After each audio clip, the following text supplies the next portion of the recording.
Hey everybody, welcome back. It's Valagar Aloevain back for some more Dungeons & Dragons Online. So we're back here in Tethiamar Mines. Now if you are looking to how to get here, you can actually access this from Evening Star. And the quest here is bestowed by Gunhild the Watchful. And it is right here in the Drow Stronghold. So it's the quest Strike Back. They are already inside waiting for me. So I am joined again by Shira and Falcorian. And yeah, let's get this party on the road. So again, like I mentioned with some of the other Tethiamar quests, I don't often run these just due to the fact that at this level I tend to pass over them. Now I do have a brief knowledge of them, and I generally know where I'm going. But overall, it's still semi-new to myself. Alright, so now that we're buffed and ready to go, we're gonna head on north into the cave. Wow. Alright, so you notice once we get here, we do have an optional that we can kind of head either direction. And to my knowledge, it doesn't make an overall difference which direction you head. It all leads around into a giant circle. Alright. We do, however... yes. Okay. So as Valid pointed out, he does know these ones quite a bit better than I do. So if we hug the right wall here, we do run into a camp. Whatever creature lies ahead, it is large and it is not alone. And here's a little note. Though the note isn't actually required for the quest, it's just a little extra piece of lore here.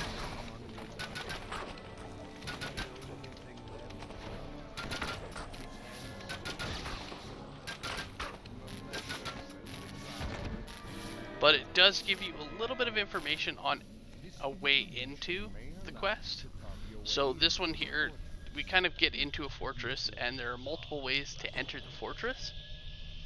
This note just gives you a little additional information on exactly how to go through like a side path.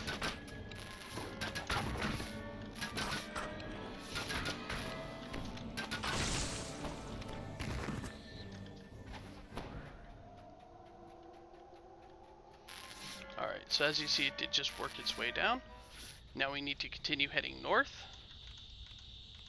And we'll see several enemies up here. So I'm just gonna start with the murdering. The voice of their leader can be heard through the cavern.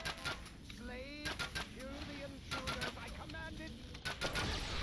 Yeah, so it's not necessarily required, but as like Fal was pointing out, it does give you a little extra effect and can make it easier to enter the area.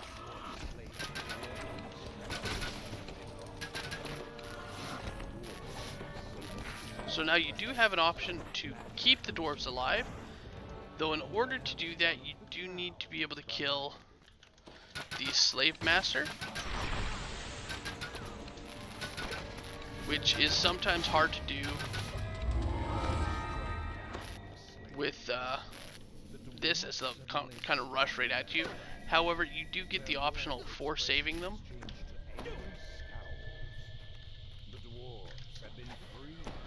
Alright, from there you want to make your way, I believe. The dwarves are free to leave. Yeah. Though instead they seem to be discussing the possibility of staying until So they yeah, you want to make your their way to the own very, very top. Their zealous hunt for wealth is a bit disconcerting. No. Yeah, you want to head back out. Sorry, I'm getting a little, again, lost in here. Don't really know it too well.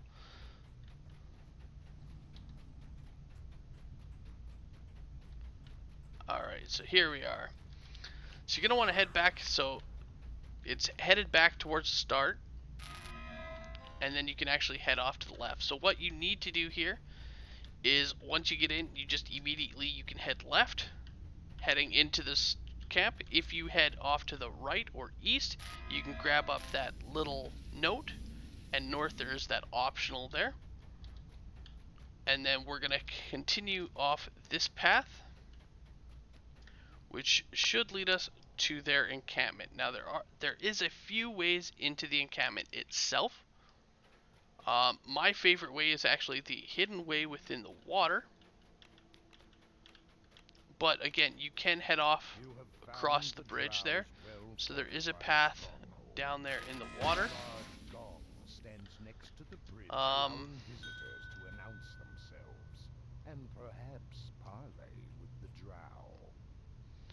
Yeah, so if you have high social skills, you will be able to head straight in. Whereas, as Val was saying, just you can go through the water and head that way. So we'll ring our bell. That makes them passive, so we can actually talk to them. So here it gives you the DCs. We have high, so we'll be able to just talk to them there. And what doing so, it also, yeah, so doing the speechcraft here, it also disables the spell wards.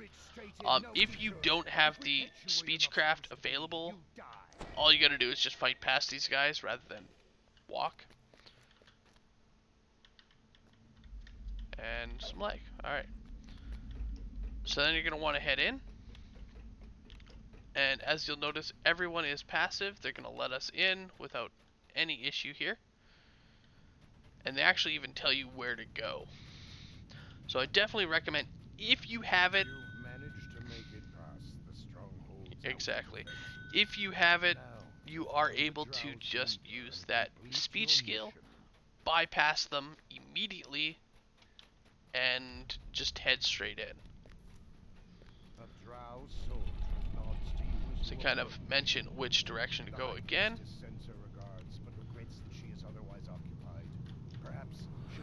So we can get some information out of here.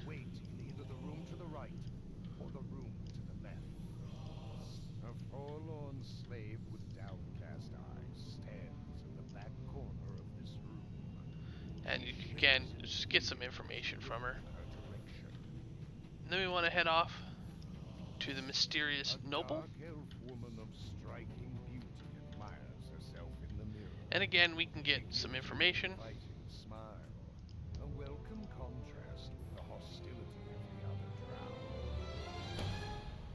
Or you can just straight out kill them.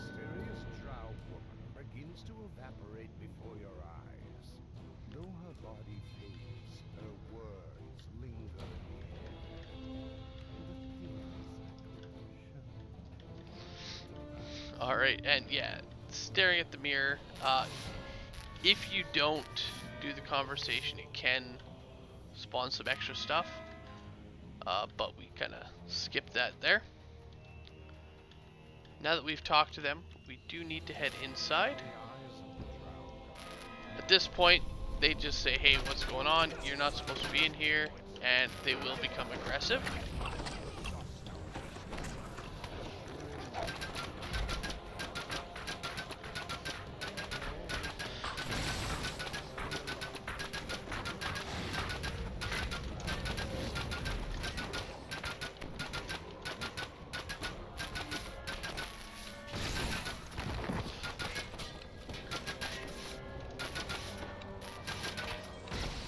Alright.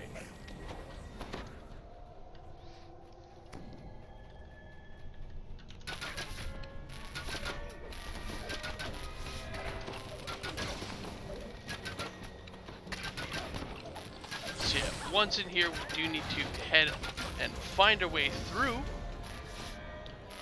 in order to actually run into the High Priest. Now, from what I remember is she's always in the same location, but I can be mistaken. Again, I really don't run this quest often enough.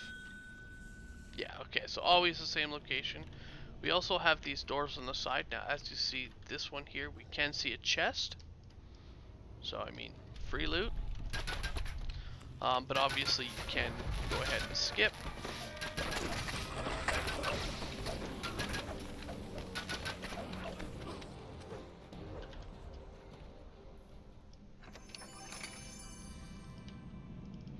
Although it does have a silver key, I did forget about that one.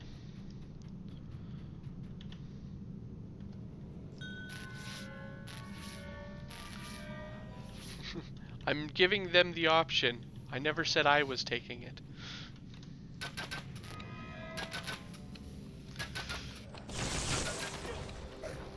Alright.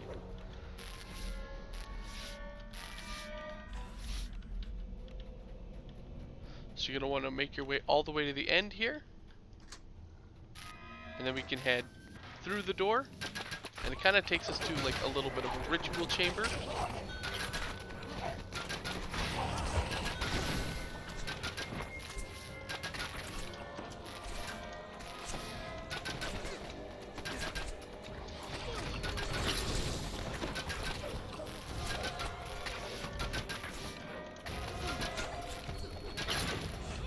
I love the Carnage Reaper who's stuck on the acid floor and cannot reach us.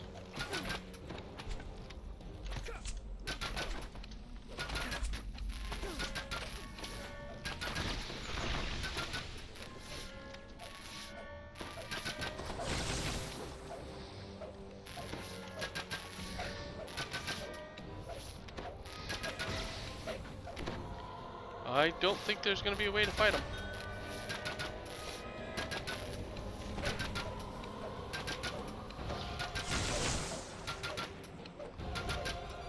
There we go. Just had to do enough damage fast enough to be able to kill him. Alright, so yeah, as Val was mentioning, if you notice where we entered, it's at the exact opposite of the back. And that's where you'll head in. Now again, you have doors to the left, right, and center. Again, I'm not too sure which door it is first. So the right here is optional. Alright, well, we can start off with the right door here.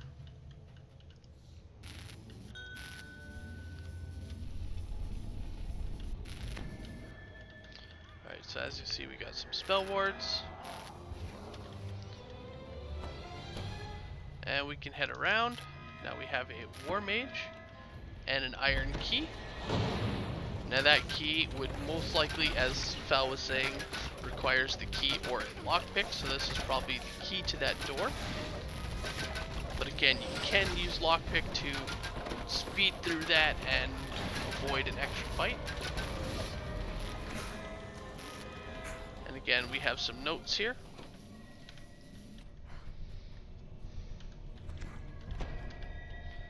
As well as a hidden door.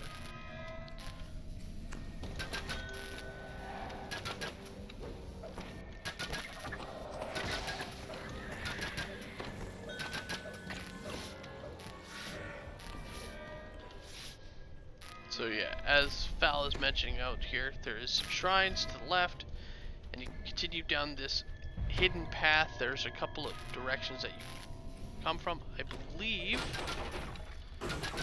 this is just an easier way to sneak in and kind of get deeper inside. This will be from the main hall there.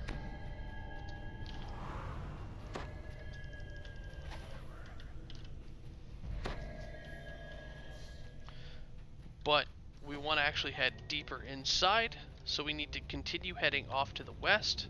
So that's through this door here.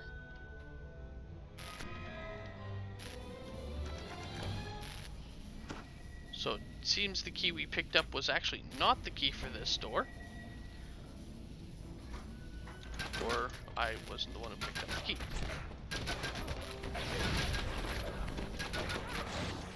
Either way, you go ahead and lockpick through that door.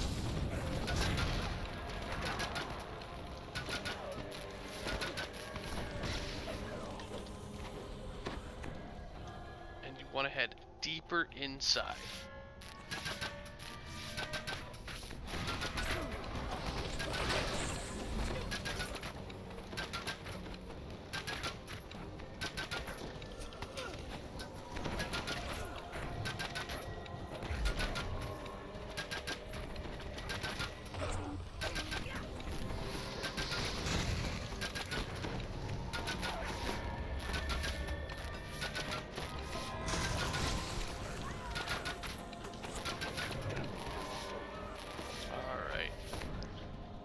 So we come to, again, another two-part door. So the door on the left here is, as you can see, another set of shrines, and gives you some more information here with some letters. And then again, we can head through the door here to continue deeper inside. Now this point, as you see, we are now out of the cave, or rather out of their fortress into a cave. And it leads to our end fight room. So again, fairly simple quest.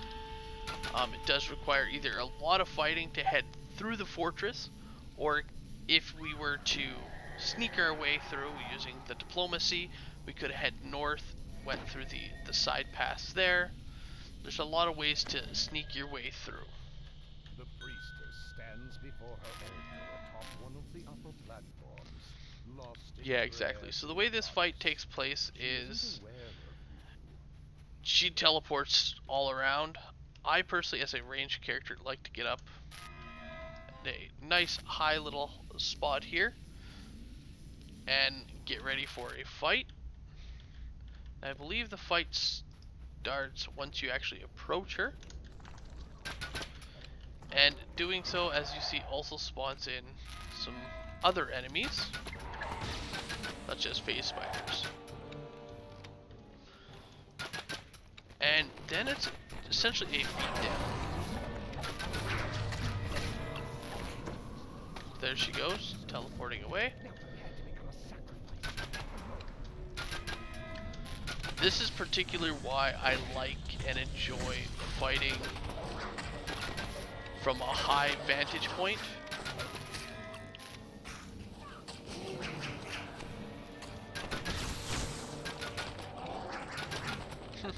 She teleported right back to the same position.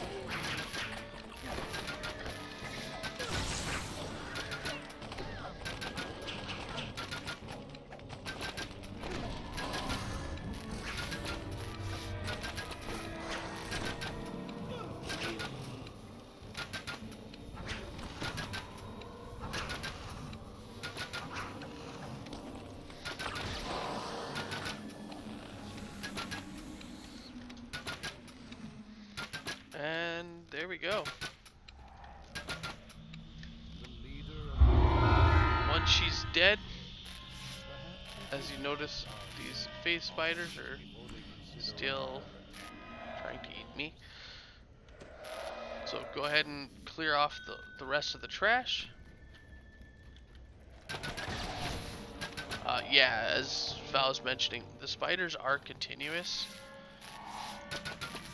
and will continue until the fight is done, after which, you know, go ahead. Killing them during the fight, though, it's still beneficial just due to the fact that obviously you don't want to get overrun. And though I do believe it stops at a specific cap, yeah, so cap of 6, it's still 6 additional enemies that you have to deal with on top of the boss. So at that point, go ahead and grab your loot, see if you get anything named. So we got like Deep Arcanum,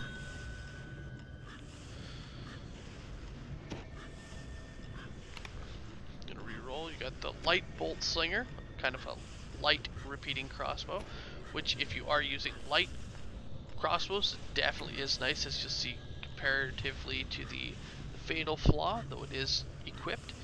It is still a really nice light repeating crossbow. Though I tend not to use the light repeating, I will still take that one there. And that's it. Once you complete this quest, let's go ahead and finish out. And if you've completed all the others for this chain, yes, the gnomes do get bonuses on light repeaters. So if you've done all the others on this chain to this point, it will now unlock your final quest. So we'll just go ahead and turn this in. And we'll see you guys in the next video. Alright, I hope you guys enjoyed. Have a good one all.